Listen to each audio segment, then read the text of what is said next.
So, See my thoughts? I can see your lungs, man. What am I thinking? I can see your left ventricle.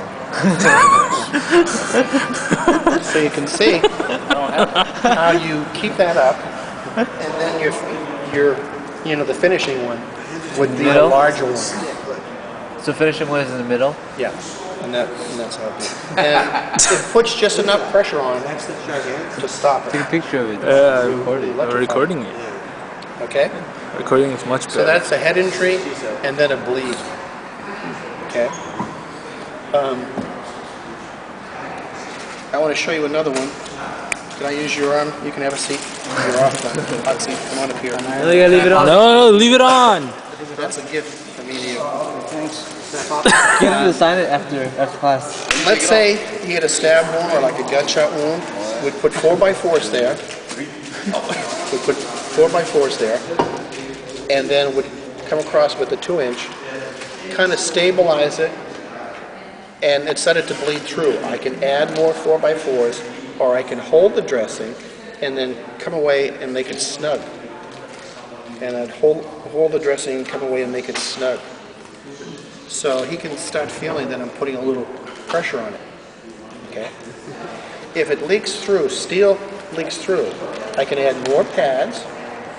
So I can get more pads. And maybe this time I'll make them thicker. And then if it leaks through that, I can do a full 360 and put pressure on it.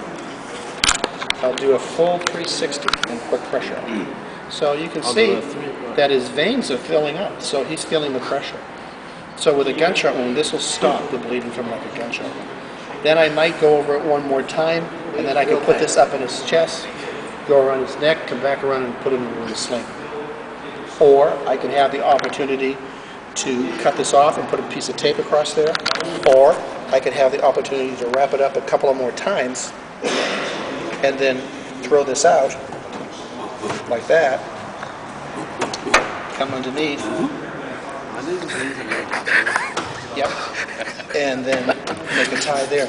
And I put the tie right over the wound, putting more pressure on it. That's also so that they know where the wound is, right? Exactly. So once you learn this, this is true anywhere on the body.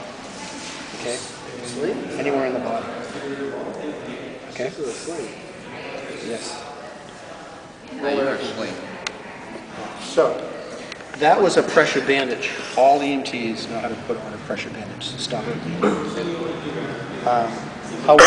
However, you certainly could put the bandage on, put pressure, use the elevation, and then of course the pressure on. You know, the brachial artery. For the leg would be the femoral artery. So you should know that. For the 2-inch, the 2-inch is usually used for the forearm. I want you to be able to look at this and put, a pad on. And this is a closed spiral. If somebody pushed him and his hand went through the window and he had like a laceration all the way up and down, I'd put a larger pad on and I'd hold the dressing with an open spiral. This is an open spiral. And you can see some of the dressing, some of the dressing, some of the dressing. This is the bandage. Now I realize now that I have more of the bandage left, so why not just go right down and close it? So when you close it, you overlap about a third. You see how I pass fingers to fingers to fingers to fingers to fingers, all the way down to fingers. And see how nice and smooth it is?